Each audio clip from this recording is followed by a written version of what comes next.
You are standing in the middle of a crowded airport terminal, and it is probably louder than you remember. There is a constant chime of boarding announcements, the wheels of thousands of suitcases clicking against the floor, and every seat at your gate is already taken. You look over at the frosted glass doors of the airport lounge across the way, and you think about the quiet chair and the free coffee waiting inside. You walk up to the entrance, pull out your premium credit card, and then you see it. There is a line of 20 people standing in the hallway just to get into the club. A staff member is holding a sign that says the lounge is at capacity, and they are not accepting new guests for the next hour. This is the new reality of travel in 2026. For years, we were told that a premium credit card was a golden ticket that would solve every airport headache. We paid annual fees of $500 or $600 because the math seemed to work. If you visit a lounge 10 times a year and a day pass costs $50, the card pays for itself. But that math only works if you can actually get through the door. Right now, the system is breaking because too many people have the same golden ticket. Banks and airlines have spent the last few years making these lounges harder to enter, but the crowds are not going away. You might have noticed that your favorite card now requires you to spend $75,000 a year just to bring a friend inside with you. Or maybe you noticed that the guest fee jumped from $30 to $50 per person. It feels like the walls are getting higher while the benefits are getting smaller. This situation creates a real problem for your wallet and your sanity. If you are paying $695 a year for a card specifically for the lounge access, but you spend your layover sitting on the floor by a power outlet because the lounge is full, you are losing money. We need to look at why this is happening and how the rules changed while we were not looking. In this discussion, we are going to look at the actual numbers of the 2026 lounge restrictions. We will talk about the shift from mid-tier cards to exclusive fortresses and whether the high cost of entry is still worth it for the average person. By the time we are done, you will know exactly which cards still offer a guaranteed path to a quiet seat and which ones are just selling you a dream that they can no longer deliver. The goal is to make sure you never find yourself standing in that hallway line again, wondering why you are paying for a service you cannot use. We are going to break down the strategies for surviving this new era of restricted access, starting with the simple reality of what it actually costs to sit in that quiet room today. To understand why the doors are closing, we have to look at the invisible contracts between your bank and the airport lounge. Most people think their credit card just gives them a right to be there, but every time you scan your card at a front desk, a financial transaction happens behind the scenes. Your bank, whether it is American Express, Chase, or Capital One, is essentially buying a ticket for you in real time. For a standard lounge in a network like Priority Pass, the bank usually pays the lounge operator somewhere between $25 and $35 for your single visit. If you bring 2 guests, the bank is paying nearly $100 just for your group to have some snacks and a seat. This is the foundation of the system, and for a long time it worked because of a concept called breakage. 10 years ago, only a small group of frequent business travelers had these premium cards. The banks could afford to pay for the occasional lounge visit because thousands of other cardholders were paying their annual fees but staying home or sitting. At the gate, the math was simple and very profitable for the banks. However, the world changed when travel became more accessible and social media started showing everyone how to get into these lounges for free. By the time we reached 2024 and 2025, the breakage model was completely broken. Everyone was using the benefit. Instead of 1 person out of 10 visiting a lounge, it became 5 or 6 people out of 10. Suddenly, the banks were facing a massive bill every month from lounge operators. This is why you started seeing those major changes to guest policies and entry requirements. the banks realized they could no longer afford to be generous. They had two choices. They could either raise the annual fee to $1,000 or more, which might scare away customers, or they could create hurdles to reduce the number of people walking through the door. They chose the hurdles. One of the most significant systemic changes in 2026 is the shift toward spend-based access. You might have seen the requirement to spend $75,000 a year on your card to get free guests. This is not just a random number. Banks know that if you spend $75,000, the merchant fees they collect from your purchases will more than cover the cost of your lounge visits. They are turning the lounge from a standard perk into a reward for high-value customers. This changes the entire logic of the premium card. It used to be that the annual fee bought you the lounge access. Now, the annual fee only buys you the opportunity to earn lounge access through high spending. We also have to look at the lounge operators themselves. They are businesses that care about revenue per square foot. If a lounge is constantly full of people who got in through a credit card for $30, the lounge cannot sell day passes to other travelers for $60 or $70. The lounge operators began demanding higher payments from the credit card companies to keep up with the wear and tear of the crowds. In response, banks began building their own lounges, like the Centurion lounges or the Chase Sapphire lounges. By owning the lounge, the bank cuts out the middleman and controls exactly who gets in. But building a lounge in an airport is incredibly expensive, costing tens of millions of dollars in construction and rent. To make that investment worth it, the banks have to ensure the lounge stays premium. If it is crowded and messy, it hurts the bank brand. This is why we are seeing the rise of the Fortress Lounge. These are spaces designed to be intentionally exclusive, using high spend requirements and limited entry windows to keep the crowd density low. When you understand this business cycle, you can see that the restrictions are not just about being mean to customers. They are a defensive move to keep the entire reward system from collapsing under its own weight. The banks are trying to find the sweet spot where they can still offer a luxury experience without losing money on every traveler. For you, the cardholder, this means the value of your card is now tied directly to how much you use it and how much you spend. The days of the casual lounge visitor are ending, and the era of the high-spend loyalist has begun. Let us go deeper into the merchant fee math, because that is the engine that drives this entire system. Every time you swipe your card at a grocery store or a gas station, the merchant pays a fee of about 2 to 3% to the bank. If you spend $1,000, the bank makes about $25. Now, remember that a single lounge visit costs the bank about $30. This means that if you only spend $1,000 a month on your card, but you visit a lounge twice during a round trip, the bank has paid $60 for your lounge access, while only making $25 from your spending. Even with a $500 annual fee, the bank is barely breaking even on you once they factor in the cost of your other rewards. Like travel insurance and points, this is why the $75,000 spend requirement is the new industry standard.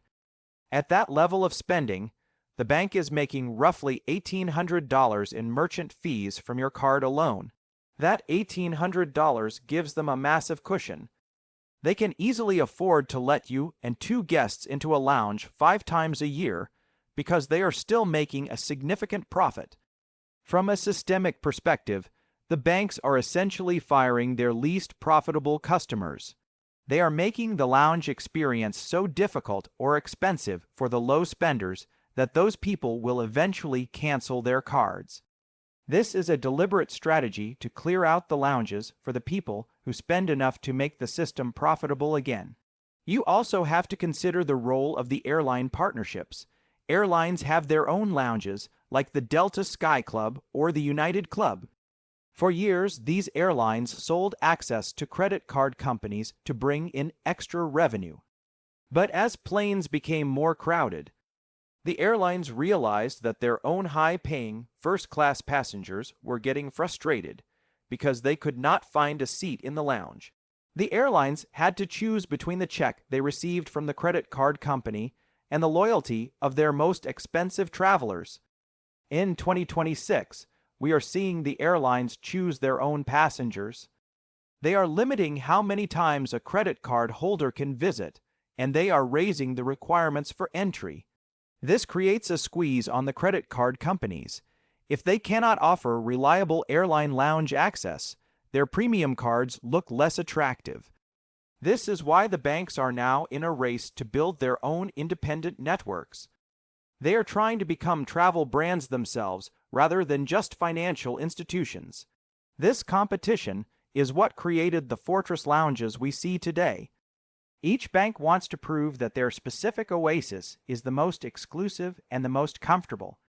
But this competition also means the rules are constantly changing. One year, a card might give you unlimited access, and the next year it might be capped at 10 visits. The logic behind these changes is always the same. It is a constant rebalancing of how much the bank is willing to pay to keep you as a customer versus how much they can charge you for the privilege. Understanding this helps you see through the marketing.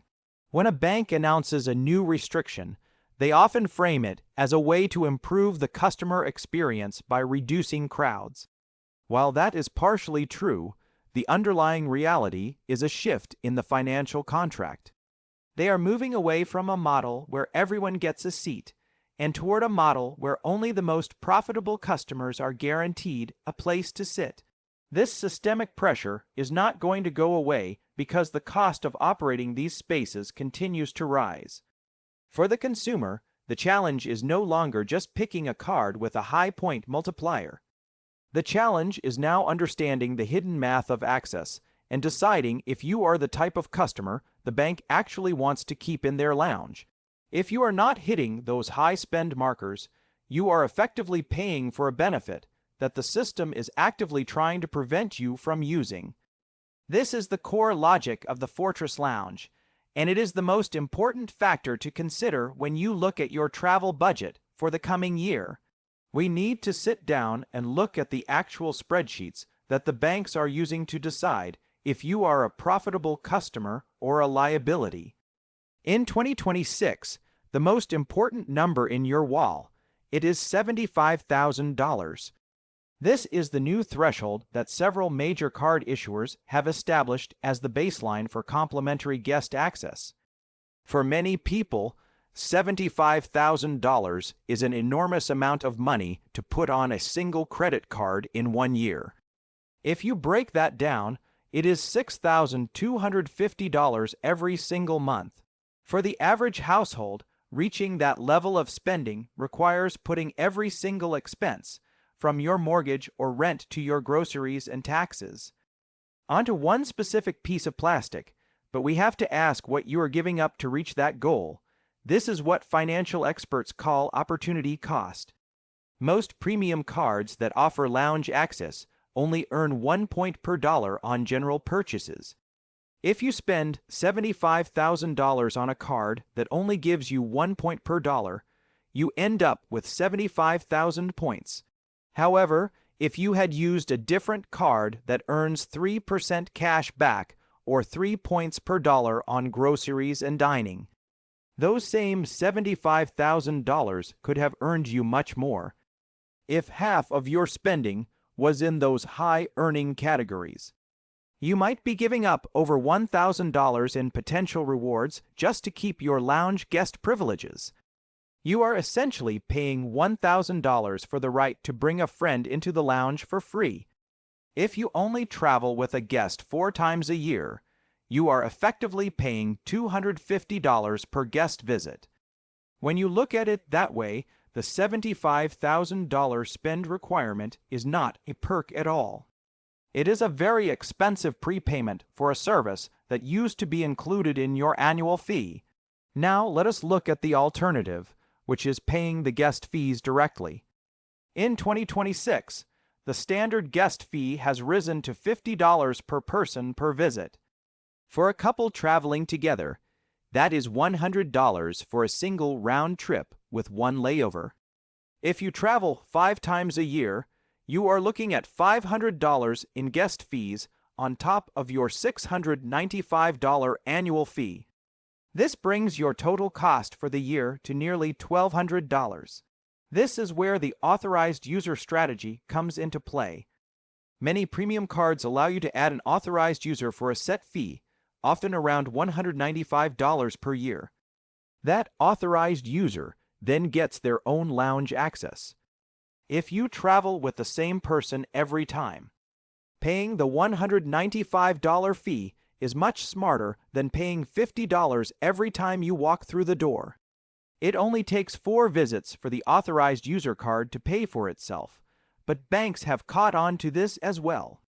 Some cards have started charging $195 for every single authorized user, whereas they used to allow you to add up to 3 people for that same price. This is another systemic hurdle designed to increase the total amount of money the bank collects from each household. To understand why the bank settled on the $75,000 figure, we have to look at the merchant discount rate. When you spend $1, the bank receives roughly 2.5 cents in processing fees.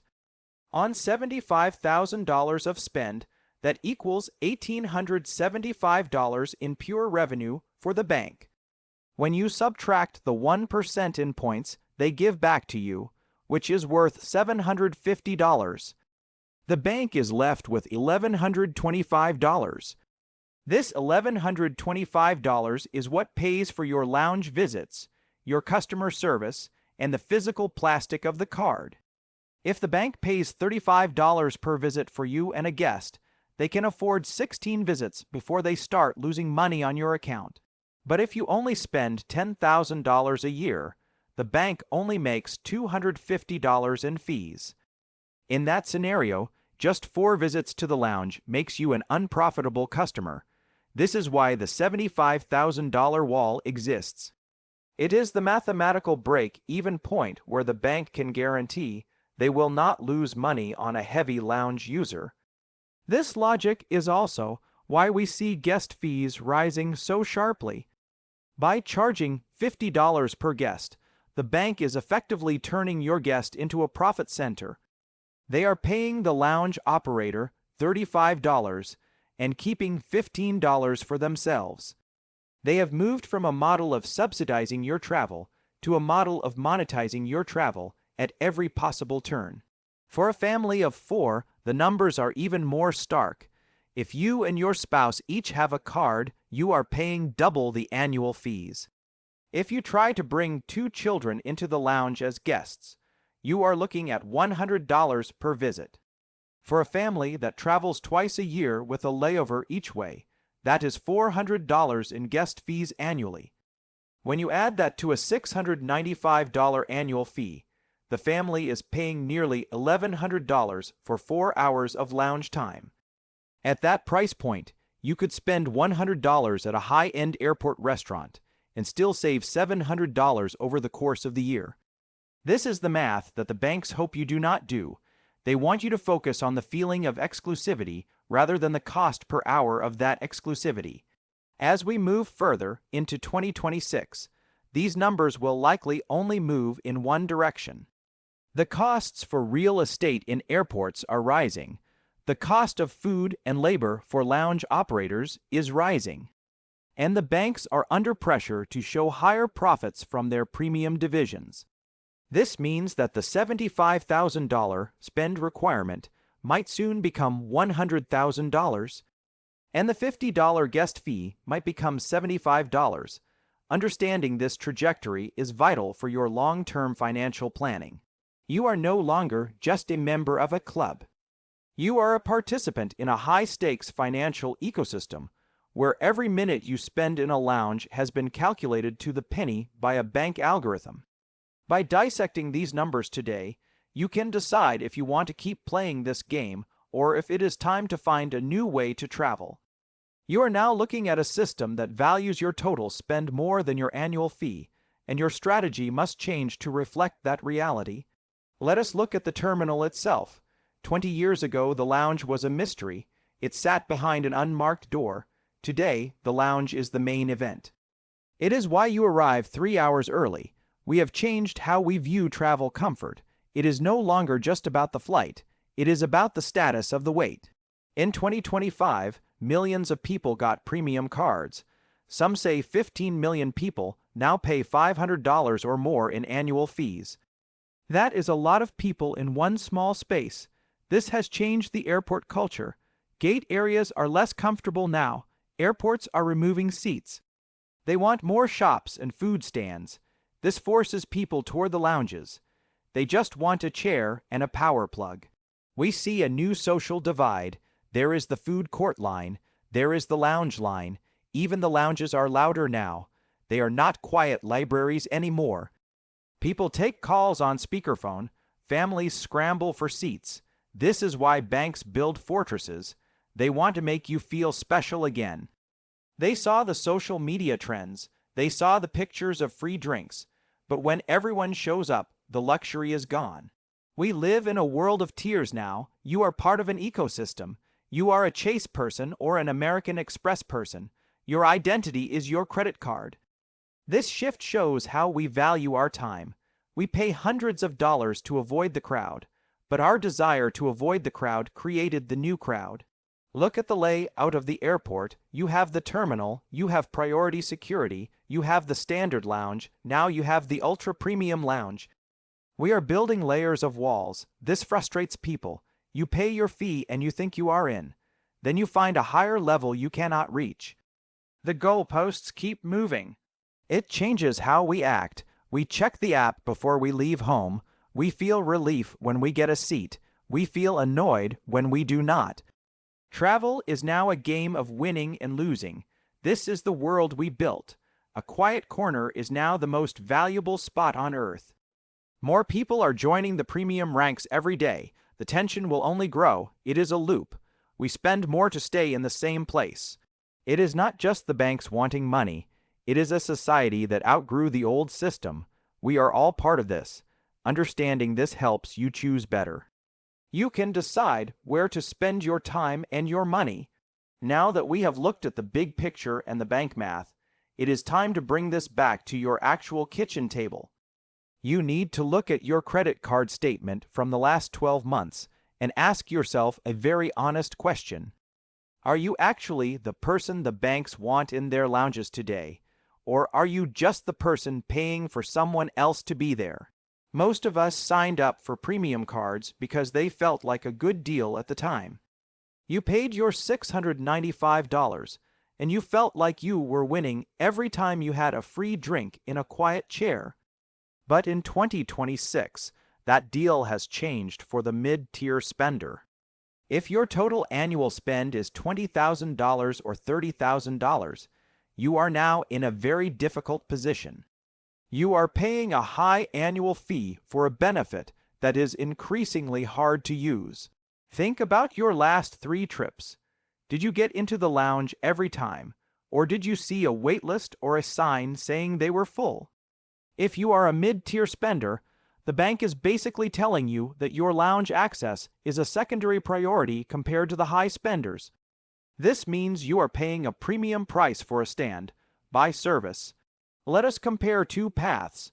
Path 1 is keeping your premium card and hoping for the best. You pay $700. You get some credits for digital subscriptions or hotels that you might or might not use, and you get lounge access that often comes with a line. Path 2 is what I call the unbundled strategy. This is where you move to a mid-tier card with a much lower annual fee, like $250. You lose the automatic lounge access, but you save $450 in annual fees right away. Now think about what you can do with that $450. If you travel 4 times a year, you have over $100 per trip to spend on whatever you want at the airport. You can go to the best sit-down restaurant in the terminal, order a full meal and a drink, and sit in a comfortable chair without a wait list.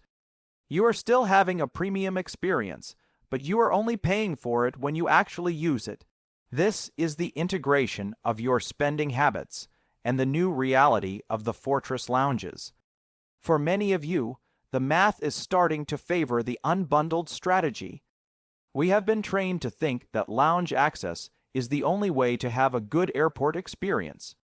But that is a myth the banks want you to believe, so you keep paying those high fees.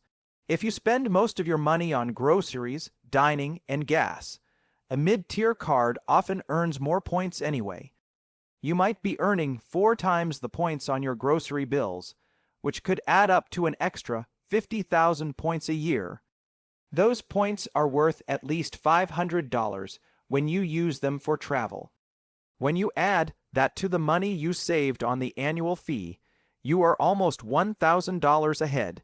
That is enough to buy 10 or 15-day passes to a lounge if you really want one, or it is enough for several nights at a nice hotel.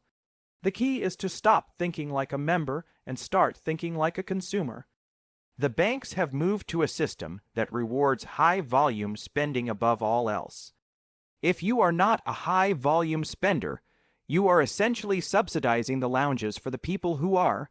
By moving to a mid-tier survival strategy, you take back control of your money. You are no longer paying for a promise that the bank cannot always keep. Instead, you are building a points engine that works for your daily life and using the cash savings to buy the comfort you need when you need it. This shift requires a change in mindset. It means letting go of the heavy metal card and the status that comes with it. But when you look at the balance in your bank account at the end of the year, the decision becomes very clear. You want your money to work for you, not for the lounge operators or the bank profit margins. As we look at how to navigate the next few years of travel, this unbundled approach is going to be the smartest move for the majority of travelers. It is about matching your card to your actual life, not the life the advertisements show you. You are choosing certain value over uncertain perks, and in 2026, that is how you truly win the points game. Think about the peace of mind you get when you are not rushing to the airport just to justify a lounge visit. You can arrive later, eat where you want, and know that your points balance is growing faster than ever before. This is how you take the power back from the banks and the airline networks. You are no longer waiting for permission to enter a fortress. You are creating your own luxury by being smarter with every dollar you spend. We have reached the point where we can tie all these threads together into a single clear strategy for 2026 and beyond.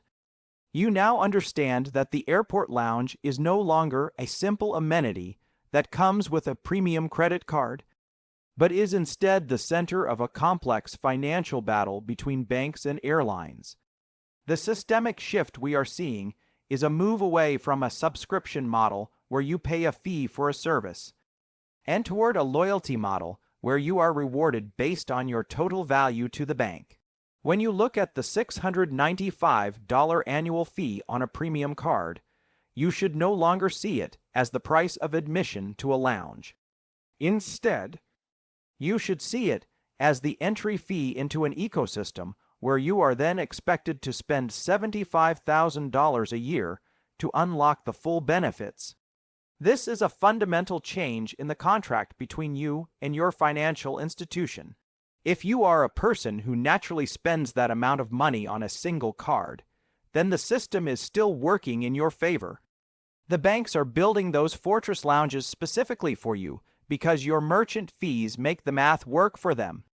In that case, the premium card remains your best tool because it guarantees you a space that is intentionally kept quiet by keeping other people out. However, if your spending does not reach those high levels, you have to recognize that the system is no longer designed for you. Continuing to pay that high annual fee while facing waitlists and guest charges is not a winning strategy. You are essentially paying for the development of a luxury product that is being marketed to someone else. The integration of all the numbers we have discussed leads to a very practical decision matrix. First, you must calculate the net cost of your card by subtracting the value of the credits you use from the annual fee. If you pay $695 but you only use $200 worth of credits, your base cost is $495. Second, you look at your lounge visits. If you visit 5 times a year, you are paying nearly $100 per visit just to walk through the door. When you compare that $100 cost to the $50 guest fee or the cost of a high-end airport dinner, the premium card starts to look like a poor investment for the mid-tier traveler. The final strategy for 2026 is to match your card to your actual behavior rather than your aspirations. For many, this means moving to a mid-tier card that earns more points on daily essentials like groceries and gas. By doing this, you are choosing to maximize your reward balance, which has a guaranteed value, rather than a lounge perk which has a conditional value. This approach is the most effective way to win the points game because it removes the uncertainty from your travel budget. You are no longer hoping the lounge has space or worrying about guest requirements. You are simply using the thousands of dollars you save in fees and lost rewards to buy the comfort you want on your own terms. Whether that means paying for a one-day pass or booking a better flight, you are the one in control. This is the ultimate lesson of the 2026 lounge restrictions. The calm, luxury oasis you deserve is not found behind a specific frosted glass door, but is found in the financial freedom of having a strategy that fits your life. By understanding the systemic pressures that created these exclusive fortresses, you can navigate around them and still enjoy the travel experience you want. You have the numbers, you have the logic, and now you have the plan to decide for yourself which system actually guarantees your peace of mind. As we move forward, remember that the goal of these credit card companies is to keep you inside their system. They want you to feel that the card is your only path to comfort because that keeps you paying the fee every year. But the systemic reality is that the market is diversifying. There are now private lounge networks that sell access directly to consumers without requiring a specific credit card. There are premium restaurants that offer quiet seating for the price of a meal. When you realize that your $695 is just cash that you can spend anywhere, the fortress walls start to look much less intimidating. You can build your own travel experience by choosing the best tools for each task.